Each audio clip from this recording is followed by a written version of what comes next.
اچھا جی، آج کل جس طرح کے ملکی حالات ہیں دن بدن مایوسی بڑھتی جا رہی ہے اور اس مایوسی میں ہم خود اضافہ اس طرح سے کر رہے ہیں کہ اپنے حکمرانوں کو، اپنے لیڈران کو دن رات گالم گلوچ میں ان کے لیے لگے رہتے ہیں، حکومت کو کوس رہے ہیں، عوام میں سے کوئی بھی اس مایوسی کو کم کرنے کا نہیں سوچ رہا ہے۔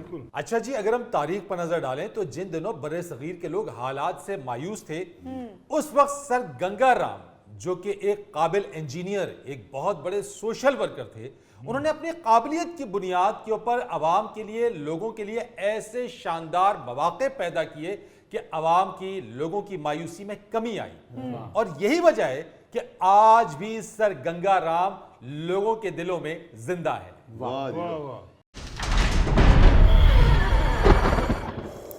لو جی، بابا جی کی روح خود تشریف لے آئی ہے۔ تشریف لائیے جناب، سر Ganga Ram, the father of modern Lahore. کیا بات ہے جی، بہت بڑے انسان ہوئے ہیں۔ لوگ آج بھی ان کے کیے ہوئے کارناموں سے فائدے اٹھا رہے ہیں۔ جی ہاں جناب، تشریف رکھیے سر، تشریف رکھیے۔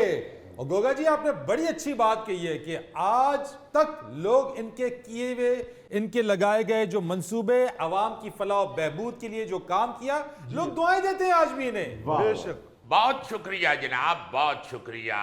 اصل میں مجھے زیادہ تر تو لوگ گنگا رام ہسپتال کے حوالے سے جانتے ہیں، کیونکہ اب بھی جب کوئی بیمار ہوتا ہے تو پاس سے کوئی سیانہ کہتا ہے کہ اسے گنگا رام لے جائیں۔ یہ جو لوگ آج تک پیار کرتے ہیں، میرے ساتھ محبت کرتے ہیں، اس کی وجہ صرف یہ تھی کہ میں نے اس مٹی سے پیار کیا، اور وہ جو میرا اس مٹی سے پیار تھا، میں نے اسے اپنے ذاتی مفادات کی زنجیر سے آزاد رکھا۔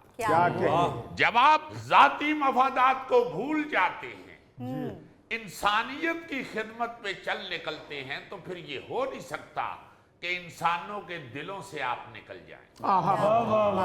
جی جی، آپ کی اسی بے لوث خدمت کی وجہ سے ہی تو آج تک ہم لوگ آپ سے پیار کرتے ہیں۔ اور گوگا جی، سر گنگا رام کا کوئی ایک کارنامہ ہو تو میں آپ کو بتاؤں۔ سر گنگا رام نے برٹش حکومت سے ساہیوال، یعنی جو اس وقت منٹگمری تھا، وہاں 50,000 ایکڑ بارانی زمین لیز پر لی۔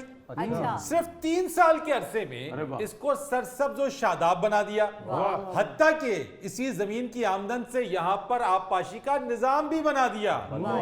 اچھا، صرف یہی نہیں، آگے چلیے۔ سر گنگا رام نے تاج برطانیہ کی ملازمت چھوڑ کر ضلع لائل پور، جو کہ آج فیصل آباد ہے، 500 ایکڑ زمین خرید کر ایک گاؤں آباد کیا، جسے گنگا پور کا نام دیا گیا۔